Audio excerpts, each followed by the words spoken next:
Renungan Hari Kamis 18 November 2021. Hendaknya engkau mengerti apa yang perlu untuk damai sejahteramu. Bacaan pertama diambil dari kitab pertama Makabe, bab 2 ayat 15 sampai 29, dan bacaan Injil dari Injil Lukas bab 19 ayat 41 sampai 44. Saudara-saudariku terkasih, satu situasi yang tak tertahankan, isak tangis terjadi saat seorang bapak dan ibu menyaksikan keberhasilan anak mereka diterima menjadi seorang prajurit angkatan laut. Sang ibu memeluk anaknya dan terbata-bata mengatakan, "Anakku, engkau begitu berharga bagi kita.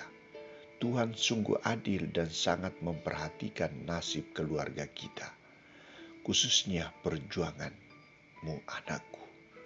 Terima kasih Tuhan, terima kasih anakku atas kesetiaan dan perjuanganmu." Isak tangis ayah dan ibu ini adalah tanda kebahagiaan, sukacita atas keberhasilan, rahmat yang mereka terima dari Tuhan. Kisah Injil hari ini menampilkan ratap tangis Yesus atas kota Yerusalem.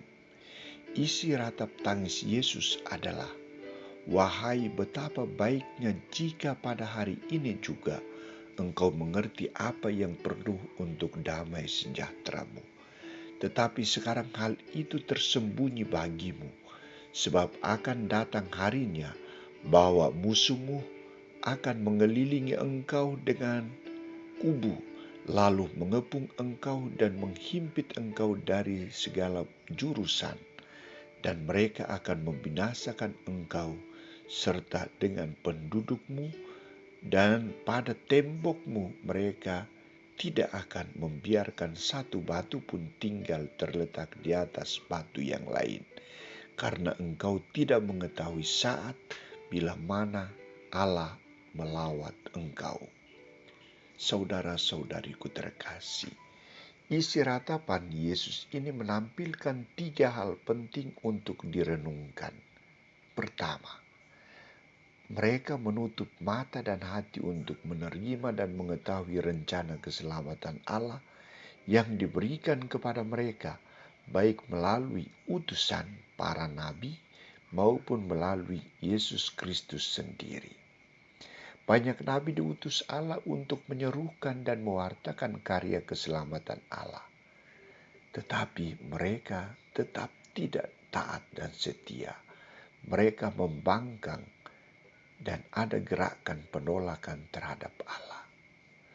Allah mengutus Yesus sendiri hadir, menyampaikan kabar sukacita, menunjukkan karya keselamatan Allah melalui mujizat-mujizat yang dikerjakannya.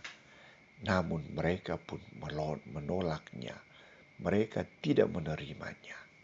Kedua, sikap ketertutupan yang membawa kehancuran. Dalam ratapan ini Yesus menyebutkan situasi kehancuran yang akan menimpa kota Yerusalem sendiri dan nasib orang-orang yang tinggal di Yerusalem yang telah membangkang itu. Kota dan masyarakat Yerusalem akan mengalami kehancuran. Mereka akan dijajah dan diperbudak oleh bangsa lain. Mereka tidak layak mengambil bagian dalam kerajaan Allah, kerajaan yang disediakan untuk mereka. Ketiga, kapan hal itu akan terjadi? Dalam ratapan itu juga Yesus menyebutkan saat Allah melawat. Saat Allah melawat manusia telah ada dan sedang ada bersama mereka. Allah hadir dalam diri Yesus putranya. Tetapi mereka tidak melihatnya. Maka Yesus mengajak mereka agar selalu berjaga-jaga dan waspada, karena mereka tidak mengetahui saat bila Allah melawat mereka. Saudara-saudariku terkasih, 3 hal penting di atas perlu kita hayati dalam hidup dan karya kita saat ini. Begitu banyak perhatian dan kasih karunia Allah yang telah ditawarkan kepada kita dalam hidup ini. Tetapi kita telah sia-siakan. Semua tawaran itu menjadi sia-sia karena kita tidak mampu melihat dan memahami bahwa Allah telah melawati kita dalam kehidupan kita di dunia ini. Bila kita tidak membaharui sikap kita, Yesus juga akan menangisi nasib hidup kita. Maka mari kita perbaharui diri menjadi manusia yang layak di hadapannya.